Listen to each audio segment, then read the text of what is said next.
Freedom now, freedom forever. They cannot chain the truth. They cannot silence the people. Mazi Nnamdi Kanu has lit the fire, and the fire will not die. We rise, we stand, we fight. Freedom now, freedom forever. With this, I welcome you to today's episode, where we examine the personality, leadership style, ideology, and vision of our great leader, Mazi Nnamdi Kanu, and place them in historical context by comparing them with genuine, selfless freedom fighters across Africa and the world. This idea is born out of my desire to make sure I talk about our great leader, Mazi Nnamdi Kanu, every single day until he comes out of prison with Biafra freedom. Today, we will be talking about what happens when dialogue breaks down, what global revolutions teach us about power, protest, and self-determination. Every revolution, peaceful or forceful, begins with a common question. What happens when dialogue fails? History shows that societies rarely move toward radical change because people enjoy instability. They do so because institutions refuse to listen, reform, or acknowledge injustice. From Biafra to America, from China to France, from Russia to India, history follows a repeating pattern. Prolonged silence from power produces louder demands from the people. Today's episode examines what happens when dialogue breaks down, using global revolutionary history to better understand the Biafran demand for self-determination and the sacrifice of Mazi Nnamdi Kanu. This is not about glorifying conflict. It is about understanding why history keeps returning to the same crossroads. The myth that revolutions begin with violence. A common misunderstanding, often promoted by those in power, is that revolutions start with aggression. History says otherwise. Revolutions usually begin with petitions, appeals, protests, calls for reform, requests for recognition. They turn radical only when dialogue is denied repeatedly. Biafra did not emerge overnight. Its origins lie in unresolved political marginalization, historical trauma, and persistent exclusion. When voices are ignored long enough, history shows that they eventually change form, but not their message. The American Revolution. When petitions were ignored. The American Revolution did not begin with war cries. It began with letters and petitions to the British Crown. American colonists asked for representation, fair taxation, and local autonomy. Their requests were dismissed. When dialogue failed, resistance followed. Today, those revolutionaries, once labeled rebels, are celebrated as founding fathers. History reframed them not because they were perfect, but because their grievances were legitimate. This teaches us an important lesson.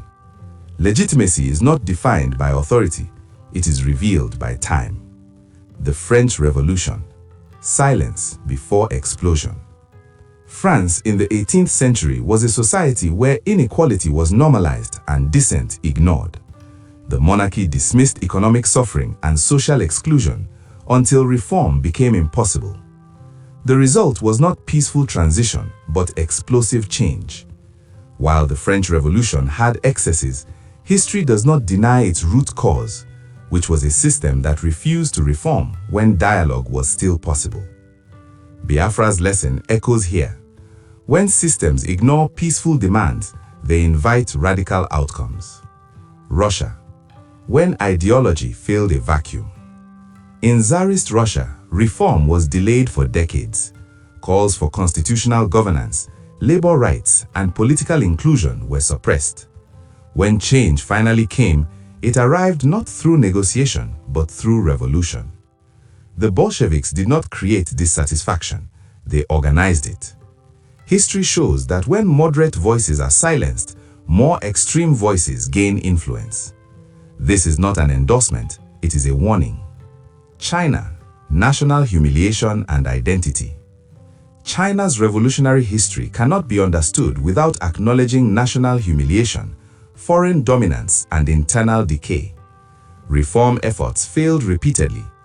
By the time Mao's movement succeeded, compromise had become impossible because earlier dialogue had been crushed. The Chinese Revolution teaches us that identity, dignity, and sovereignty are powerful motivators, especially when denied. Biafra's demand is similarly rooted in identity and dignity, not chaos. European national movements, self-determination as normal. Across Europe, self-determination is often remembered selectively. Italy unified after fragmented states demanded identity.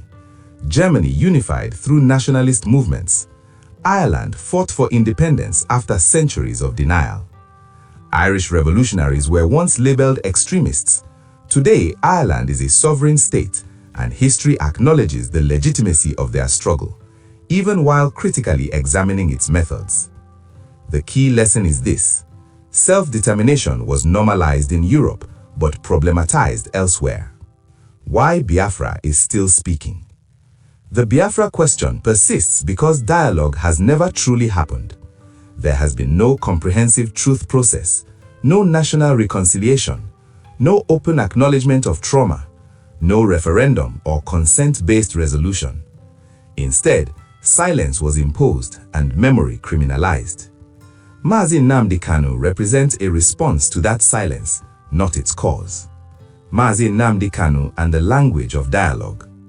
Kanu's central demand has consistently revolved around self-determination through lawful and recognized means. History shows that calls for dialogue are often misunderstood as threats when they challenge entrenched power structures.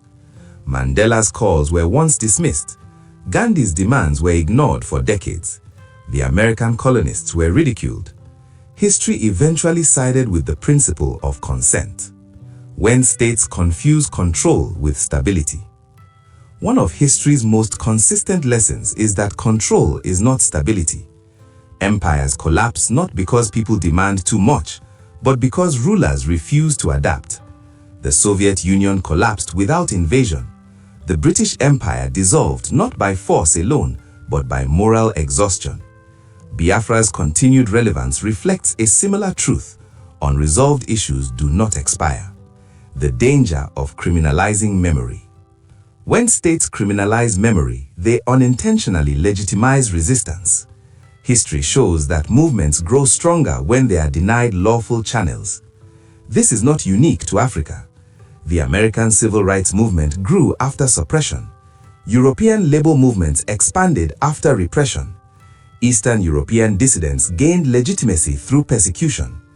Mazi Nnamdi Kanu's endurance under detention has amplified, not erased, the questions he raises. A global standard, not a double one.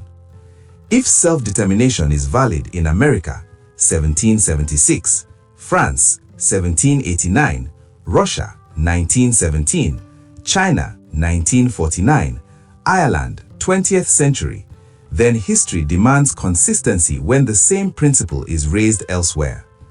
Justice cannot be geographical. Responsible reflection, not romanticizing. This episode does not romanticize revolution. History is clear, revolutions are costly. But history is also clear that ignoring legitimate grievances does not prevent upheaval, it postpones it. The most stable societies are those that listen early, reform honestly, and respect consent. Conclusion. What history repeatedly tells us. When dialogue breaks down, memory becomes protest, silence becomes resistance, identity becomes political, history reopens unfinished chapters. Biafra is one such chapter. Mazi Nnamdi Kanu's sacrifice exists within a long global tradition, not of chaos, but of people insisting that dignity must be negotiated, not imposed. We end with this question for history itself. If every society that ignored peaceful demands eventually faced upheaval, why do we still pretend silence is stability?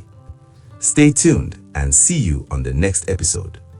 But before you go, please help me say a word of prayer for our great leader, Mazi Nnamdi Kanu, in the comment section.